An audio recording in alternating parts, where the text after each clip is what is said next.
নমস্কার, আমি প্রিয়াঙ্কা মাদুরা থেকে আজকে একটা নতুন সিকো কাঞ্চিপুরম নিয়ে চলে এসেছি। একদম যেটা আমি পরে রয়েছি ডার্ক ল্যাভেন্ডারের সাথে একটা ভায়োলেটের কম্বিনেশনে রয়েছে শাড়িটা। ক্লোজ করে দেখাচ্ছি, this all are hand woven pure সিকো কাঞ্চিপুরম।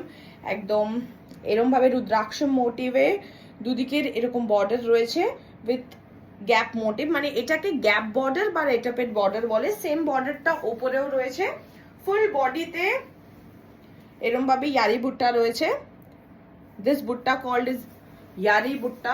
ওকে, এরম ভাবে যাবে পুরো শাড়ির লুকটা। প্রচন্ড বডি হ্যাগিং শাড়ি, আশা করি আমি ড্রেপ করেছি তো এটা দেখে বোঝা যাচ্ছে। সফট লাইট ওয়েট একটা কালেকশন। যারা সুন্দর সাজার সাথে সাথে প্রচন্ড একটা লাইট ওয়েট শাড়ি পরতে ভালোবাসো, গো ফর দিস ওয়ান। খুব খুব সুন্দর দেখতে এই শাড়িটা। এইটা হচ্ছে এটার আঁচলের পোর্শনটা, ফুললি হ্যান্ড উইভেন এরম ভাবে আঁচলটা যাচ্ছে। আশা করি কাজটা দেখে বোঝা যাচ্ছে যে এগুলো কতটা খাটনির কাজ এই শাড়িগুলোতে। খুব সুন্দর দেখতে এই শাড়িটা, ঠিক আছে। এটার যে ব্লাউজ পিসটা রয়েছে, যেহেতু আমি ড্রেপ করে আছি দেখাতে পারছি না, এই কালারটায় ব্লাউজ পিসটা তোমরা পাবে উইথ দিস বর্ডার। ওকে, এটা হচ্ছে পুরো শাড়ির লুকটা। প্রাইসটা আমি বলে দিচ্ছি, এটার প্রাইস আছে 6550। পছন্দ হলে স্ক্রিনশট নিয়ে নাও, হোয়াটসঅ্যাপ করো। WhatsApp number is 9038892783।